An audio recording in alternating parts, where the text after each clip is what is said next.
Olá, pessoal, espero que vocês estejam bem.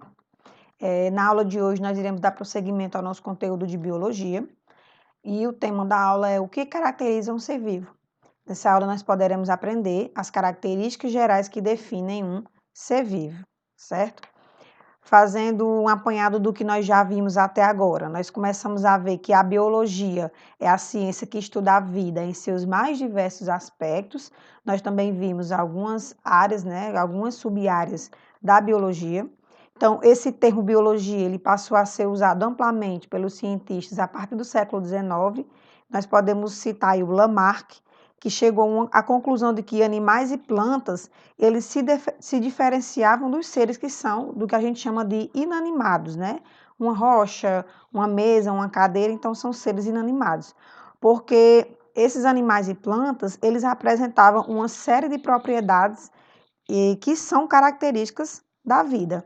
Então, eles propuseram a criação dessa nova disciplina que foi voltada para estudar a vida. E aí foi sugerido que tivesse esse nome, biologia. Nós vimos que esse termo, ele é formado pela união das palavras que vêm do grego bios, que significa vida, e logos, que significa estudo. Então, é um estudo da vida de uma maneira ampla, né, nos seus mais diversos aspectos. Mas, afinal, o que é vida? O que nós temos em comum com os outros seres vivos? E o que é que nos diferencia das rochas, do aço e de outros materiais que a gente chama de inanimados? Então, na aula de hoje, né, nos itens a seguir, nós iremos aprender as propriedades mais características dos seres vivos, certo? Então, a gente vai definir essas características gerais que fazem com que um ser vivo seja considerado um ser vivo. Então, na aula 1, que é esse momento, nós iremos ver a composição química, a organização celular, o ciclo vital, a reprodução e a mutação. Para vocês ir acompanhando pelo livro, esse conteúdo ele encontra-se no capítulo 1, especificamente nas páginas 18 e 19 do livro didático de biologia do primeiro ano. Na aula 2, que será o nosso segundo encontro ainda com esse conteúdo, nós iremos ver o metabolismo de nutrição, respiração, resposta a estímulos, né, que é a reação, homeostasia e também a evolução. Então, aqui, essa primeira característica, nós temos a composição química, né? O que é isso? A matéria que vai formar os seres vivos, ela é constituída por átomos, né? Que nós vimos lá nas aulas iniciais. Assim também como as entidades que não são vivas também são formadas por átomos. Isso significa dizer que a matéria viva, ela está sujeita às mesmas leis naturais que regem o universo conhecido. Então, na matéria viva, no entanto, nós temos o que chamamos de elementos químicos. E esses elementos químicos, eles estão sempre presentes em proporções diferentes, que não estão presentes na matéria não viva, certo? Então, aqui nós temos essa siglazinha chamada de CHOPS. Isso são as iniciais, né, dos elementos químicos que sempre estarão presentes, né, em organismos que são vivos. O C, ele vai representar o carbono, o oxigênio, H, hidrogênio, N, nitrogênio, é o P, que é de fósforo, né, de acordo com os elementos da tabela periódica, e o S, o enxofre. Né, esses dois últimos, eles são em menor proporção, que no caso aí é o fósforo e o enxofre. E aí, quando você tem a união de centenas e até milhões de átomos desses elementos químicos que eu acabei de falar, quando eles se unem por meio de ligações químicas, eles vão formar o que chamamos de moléculas. Essas moléculas, elas são constituintes dos seres vivos. E aí a gente costuma chamar de substâncias orgânicas, né? Como vocês vão ver agora. Então, de uma maneira geral, os seres vivos, eles são formados por compostos que nós chamamos de orgânicos, que é aquilo que possui esses elementos, né, que eu falei para vocês agora, o carbono, hidrogênio, oxigênio, nitrogênio, fósforo e enxofre. E também nós temos as substâncias que chamamos de inorgânicas, que são elas a água, né, que é o componente maior concentração dos seres vivos, né, principalmente no corpo humano, e também os sais minerais.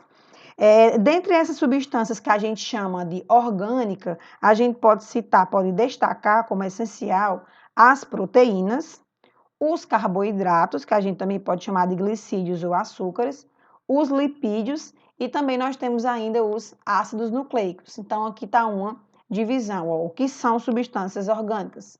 São aquelas que apresentam átomos de carbono associados ao hidrogênio, certo? Substâncias inorgânicas são aquelas que não possuem carbono ou cujos átomos de carbono não se ligam ao hidrogênio. Então, nós podemos dividir isso aqui em grupos. As orgânicas, quais são?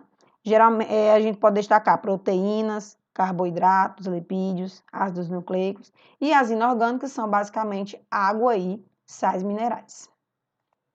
O segundo tópico aqui a ser tratado sobre as características, nós temos a organização celular, né? A organização da matéria viva. Então, de acordo com a teoria celular, nós podemos afirmar que todo ser vivo ele apresenta um grau de organização, né? E também possui o quê? Células, isso que diz a teoria de celular. Todo ser vivo, como eu coloquei aqui, ele é constituído por célula, né? Os seres vivos possuem um grau de organização que não são encontradas nos seres que não são vivos, certo?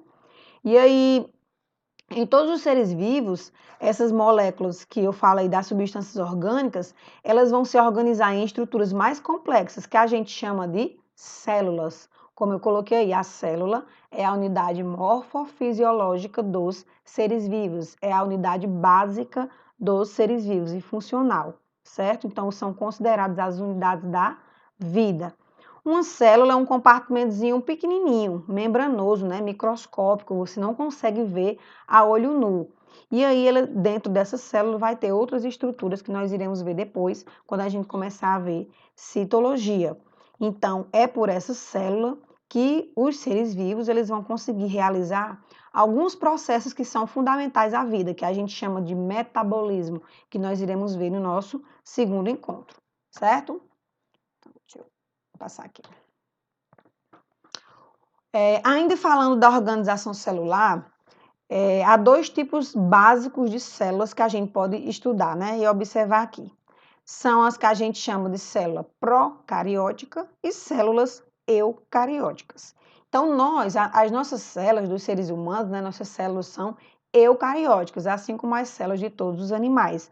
Por quê? Porque ela é mais organizada, certo? Ela possui um número maior de compartimentos, de estruturas que vão desempenhar funções específicas, né, dentro da célula de digestão, transporte, armazenamento de substância, certo? Então, nossa célula é mais organizada, então nós somos eucarióticos, né?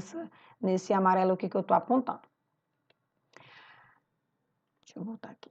As células procarióticas, nesse modelo aqui, né, representado como uma célula de uma bactéria, é um modelo de uma célula mais simples, né?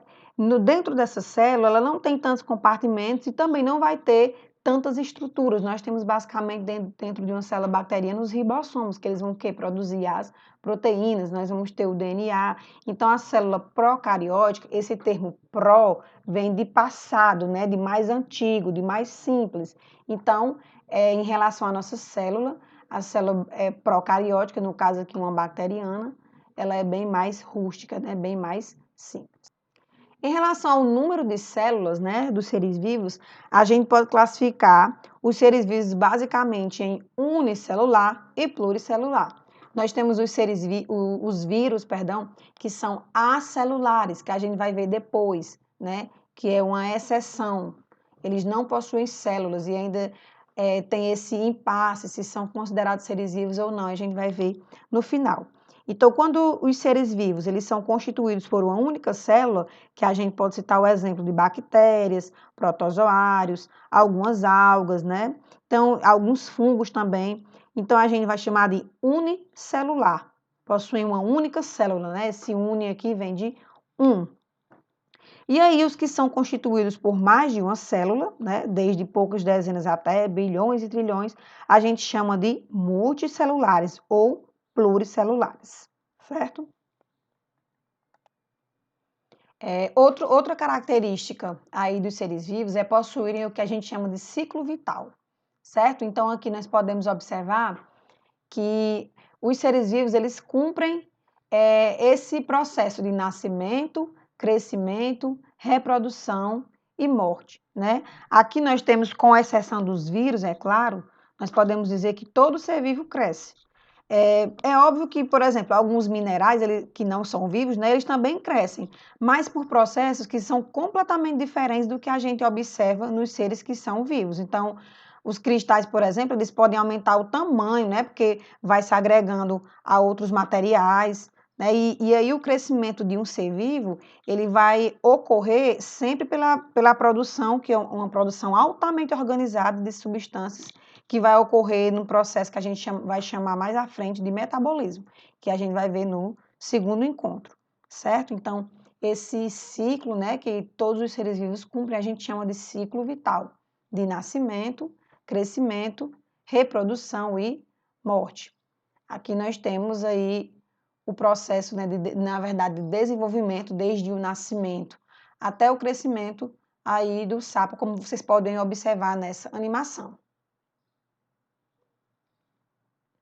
A fase de girino.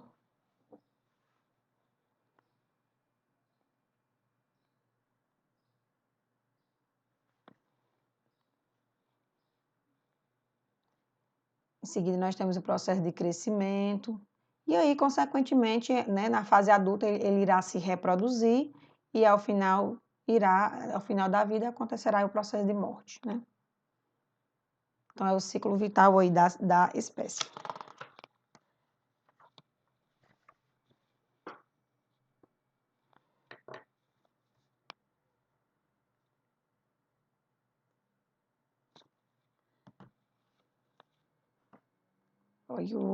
Ainda o processo de crescimento e, por fim, o organismo adulto, como vocês observam aí na imagem. O jovem, né, e ele está em fase de crescimento, e depois o adulto.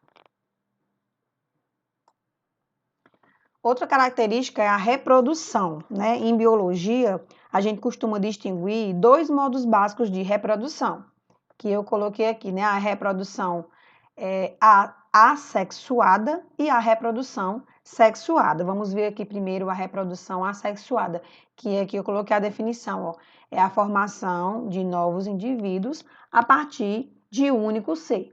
Então, essa reprodução é basicamente aquela em que um novo ser ele vai surgir a partir de uma célula, ou então de um grupo de células que foi produzido por um único ser parental.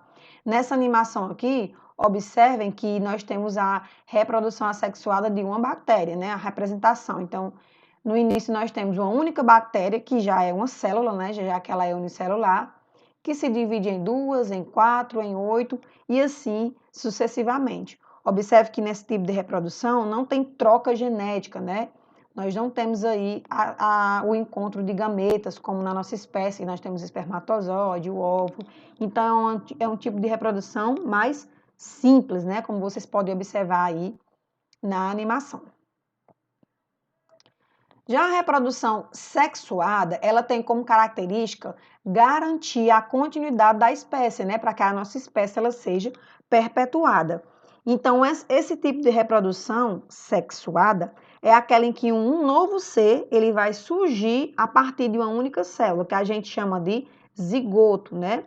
Então, essa célula que a gente chama de zigoto, ela não vai se originar sozinha. Ela vai ser originada pela união de outras duas células, né? Que na nossa espécie a gente pode chamar de o espermatozoide, que é o gameta masculino, a célula sexual masculina, e o óvulo, que é a célula, né? O gameta feminino, a célula sexual feminina, né? Esses gametas que também podem ser chamados de células sexuais, que obviamente vão ser produzidas por dois seres parentais. No caso da nossa espécie, pai e mãe.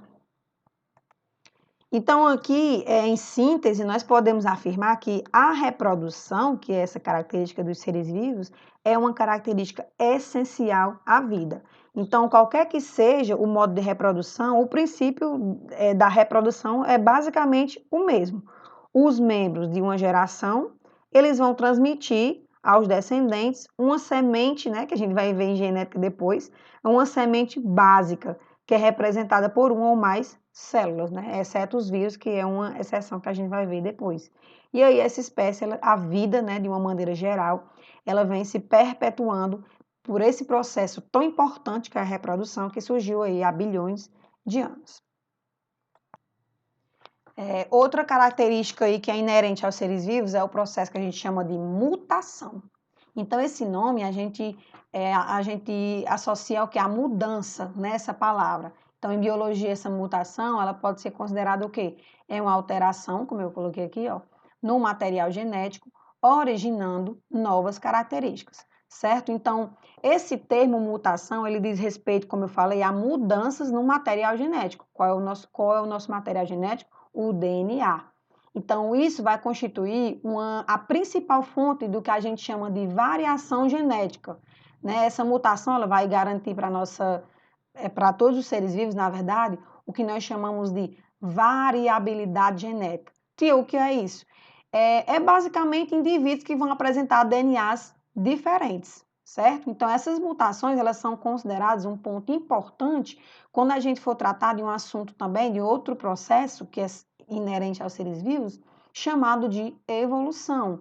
Então, a mutação e a evolução são dois termos que andam aí ligadinhos. E aí, a partir da mutação, que as características que a gente chama de adaptativas, né, que os organismos vão se adaptando, elas vão surgir, o que vai garantir a seleção de espécies que são mais adaptadas a determinados ambientes, né, a determinadas temperaturas, né. Essas mutações, quando a gente fala em mutação, geralmente a gente agrega uma coisa ruim, mas aí elas também, elas podem ser benéficas, elas podem ser prejudiciais, como acontece na maioria das vezes, ou elas podem ser neutras. Como assim, tia? Pode acontecer uma mutação genética e aí o organismo não apresentar nenhuma mudança assim visível, né? Física, né?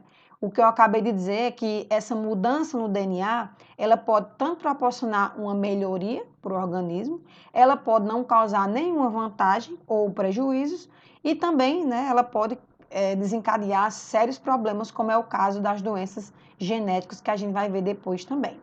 Então, em resumo, essa mutação ela não vai surgir para garantir essa evolução do organismo, ela vai acontecer realmente ao acaso, né? Essa mudança, essa alteração no material genético. Então, o nosso primeiro momento da nossa aula é esse. Então, hoje nós vimos a aula 1 aqui, composição química, organização celular, ciclo vital, reprodução e mutação. Novamente, afirmo aí para quem quiser acompanhar, está no capítulo 1, páginas 18 e 19, que vocês vão utilizar para a pesquisa da atividade. E aí, no nosso próximo encontro, nós veremos esses outros itens. O metabolismo, nutrição, respiração, resposta a estímulos, homeostasia e evolução. Certo? Então, para quaisquer dúvidas, vocês podem me procurar aí via WhatsApp, que eu estou disponível para tirar as possíveis dúvidas, certo? Então, até a próxima aula, se cuidem e fiquem todos bem.